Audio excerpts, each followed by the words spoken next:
Alpe d'Huez, 21 hairpins and probably the most iconic climb in cycling history.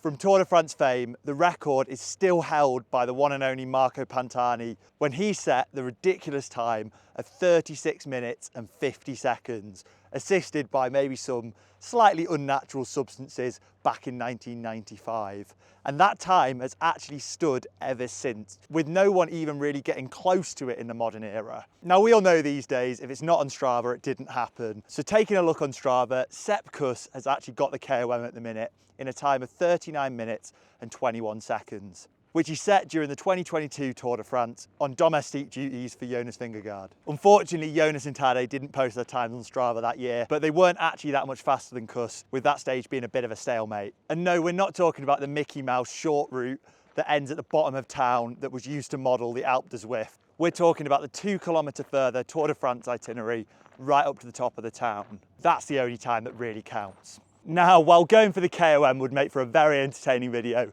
unfortunately, I'm not quite at the level of the Tour de France pros. So in today's video, I'm going to be setting the target of cracking the 50-minute barrier, something that in the age of Strava, only 140 people have posted rides being able to do. I'm aiming to take that up to 141. This won't be the first time I've done a big effort up Alpe d'Huez.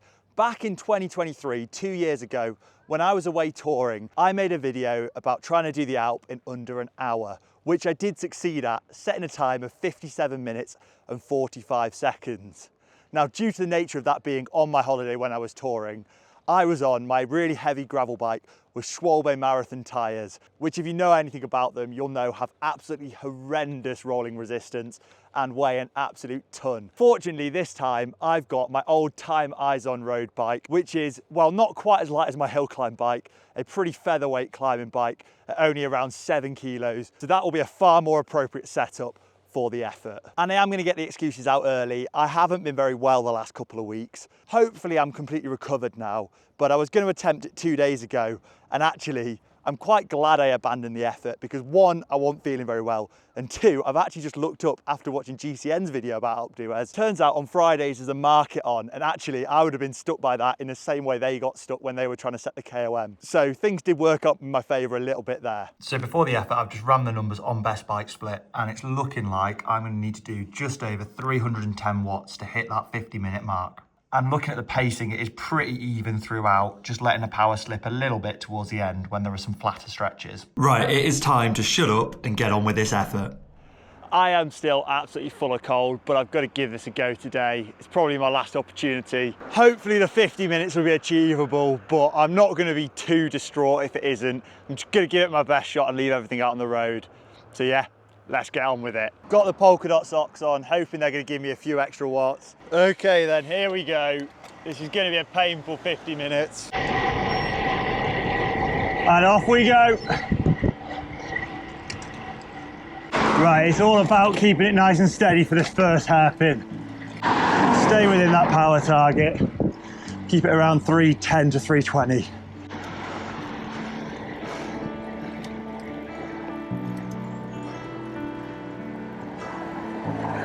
Right, hairpin number one, pretty much bang on power.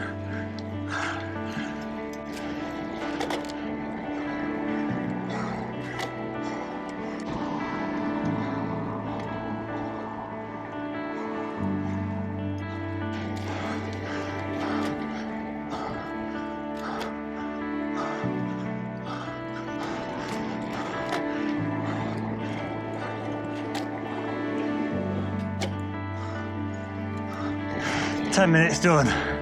Oh, it's getting spicy. Making the most of these flat corners for a micro rest. And that early on, I knew I still wasn't over this cold, with my heart rate through the roof and feeling like I had nothing in my legs after only 10 minutes of pushing just over 300 watts, which for me at the moment is way below where I should be, even considering the moderate altitude I was at. I might expect to be at 180 BPM, not 190 right now. And it just kept getting worse, with my heart rate climbing to unreasonable levels, and I was just feeling weaker and weaker by the minute. I tried a last-ditch attempt to kick out the saddle and get myself back on top of the gear, which sometimes does help me when I'm really suffering on efforts like this, but today it just was not happening. And as you can see now, I was seriously contemplating giving up, with my power even dropping below 200 at times, but it not feeling any easier. And that's where I completely cracked. It just was not my day, and I had to pull over to the side of the road. After about 10 to 20 seconds contemplating turning round, I got back going and decided, you know what, I just have to finish the effort.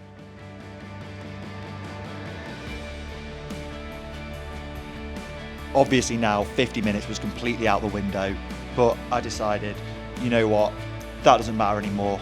All I want is a faster time than 2 years ago. I slowly cranked out the gear and got back on top of a reasonable pace and settled in for the next phase of the climb. And it's safe to say the next stretch was really painful. My heart rate was through the roof and my power was pitifully low, but I just kept grovelling on, slowly chipping away the distance up towards Dutch Corner. Rounding corner 7, otherwise known as Dutch Corner, you enter the final phase of the climb. With some longer, steadier gradients here, there are some slight chances for recovery, so I obviously took full advantage of them. But it was still a very long way to go, especially when you're going all the way to the Tour de France finish at the top of the town. The next section was weaving our way up through Uez village and onto the grassy banks leading up towards the town of Alpe d'Huez. Even though it feels busier and like the gradients are lower here, this section is not to be underestimated, and often is where a lot of people really start to suffer. But the finish line is in sight, with the town of Alpe d'Huez looming over you in full view now. You know what you're aiming for. However, that's not the end of the story.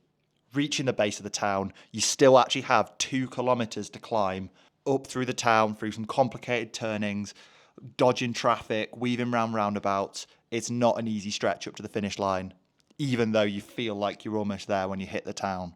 If you're going to attempt this yourself, I strongly recommend you bring a head unit like a Garmin with you with the map loaded on, because honestly, it is not that easy to follow the Tour de France itinerary through town with loads of turnings, sometimes seeming counterintuitive. As you can see in the footage, there were several moments where I struggled to navigate my way through traffic and unfortunately had to shave off loads of speed. But now it's time to hit the final roundabout and get up to speed on the finish straight, giving everything I got to the top.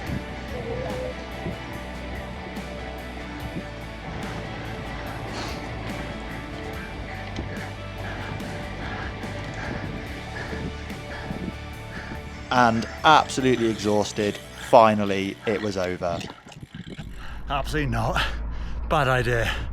Oh my god.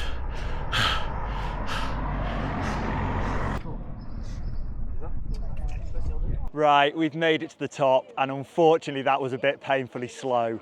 I think it was just over 55 minutes. I'll check when I get back down to the bottom. But yeah, my cold has absolutely destroyed me, I think. My nose was streaming the whole way up. Even like 290 watts was a challenge. I think that's what I averaged, around 290 the whole way up, which, you know, not horrific, but considering normally that's like a sweet spot ride for me back home, yeah, not great. I think there's 2 factors that have really harmed my performance today. One is not being used to riding at even a moderate altitude like we're at here. And secondly, yeah, this cold has not been great. Yeah, honestly, my body was just not feeling right today. I even had to actually take a brief stop around 20 minutes in. And actually, I contemplated just turning back and giving up entirely. So I am really proud of myself for knuckling down and getting up to the top, even if the time wasn't what I wanted. So yeah, I've got to ride back down now. I might shoot a bit of B-roll on the way down, then gonna go get a coffee and board to treat myself and grovel all the way back up to Des Alpes. Considering 2 days ago I felt so unwell that I couldn't even make it up to Des Alpes and I had to get the cable car back up the mountain. To be honest with you, doing this in 55 minutes was still a pretty good showing. So I can't be too disappointed. All it means is I'm gonna have to get myself back out here and have another go. I thought I'd just have a brief stop here on the way down because this is the point where some people would consider to be the top of the climb, and it's where the virtual Alpe d'Huez Zwift also is modelled to finish. However, it's really cheating only stopping here. You've got to go all the way to the top of town. The only downside is after this point, the roads do get a bit congested and you have got quite a lot of traffic round roundabouts and junctions to deal with. Also, I would recommend having the route on your head unit because it does get a little bit confusing with the turns you've got to make to follow the actual Tour de France itinerary through town. Let's get on with the descent now.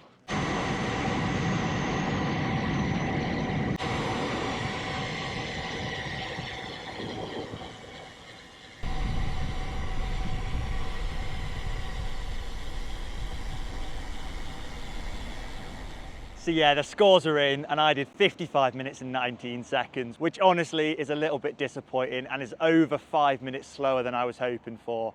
But I can't really complain. Look at these stunning views.